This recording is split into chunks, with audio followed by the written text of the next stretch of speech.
చాలా విషయాలు ఉన్నాయి. ఇక 6 గ్యారెంటీలకు సంబంధించి నెల రోజులు కాకముందుకు ఇగో అట్లా అయిపోయింది ఇట్లా అయిపోయింది అని చెప్పేసి ఇవన్నీ కూడా గగ్గోలు పెడతా ఉన్నారు కొంతమంది మనుషులు. అలా పని కూడా అవుతుంది, ఎందుకంటే ఇప్పటికే అయ్యింది, ఇంకా కూడా ఉంటుంది ఇక లెక్క. ఇప్పటికే ప్రభుత్వం ఏర్పాటు కాగానే మొట్టమొదటి హామీనే ముఖ్యమంత్రి ఇచ్చినటువంటి హామీ ఏంటంటే ఈ 6 గ్యారెంటీలను అమలు చేస్తాం చిత్తశుద్ధితో అని చెప్పిండు.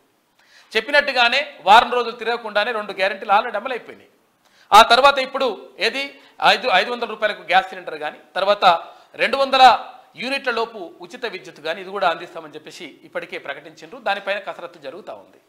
మొత్తం మీద ఈ 3 నెలల లోపు అంటే 100 రోజుల లోపు ఇవన్నీ కూడా అమలు చేస్తామనేటువంటి దానికోసమే ప్రత్యేకంగా ఇవన్నీ కూడా ఆ అప్లికేషన్లు తీసుకుంది. ఇప్పటికే 1 కోటి అప్లికేషన్లకు సంబంధించి మొత్తం కూడా డిజిటలైజేషన్ కూడా డేటా ఎంట్రీ అంతా కూడా కంప్లీట్ అయిపోయింది.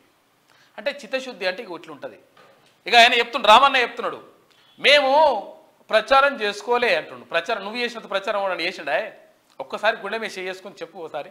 మళ్ళా మాట మార్చి సాయంత్రం మాట మార్చి నా వల్లనే ఓడిపోయింది, నీ వల్లనే ఓడిపోయింది అని ఒప్పుకున్నావు కదా అన్న. నేను ఏమంటున్నా, అహంకారం రావద్దు అన్న అంటూని సార్ అనిపించుకుంటుంది. ఇక రకరకాలుగా ఇవన్నీ చేయించుకుంటుంది. ఇగో ఇట్లా కాదు కథ. ఎప్పుడైనా కానీ ఊగి ఉయ్యాల గాడికే వస్తుంది.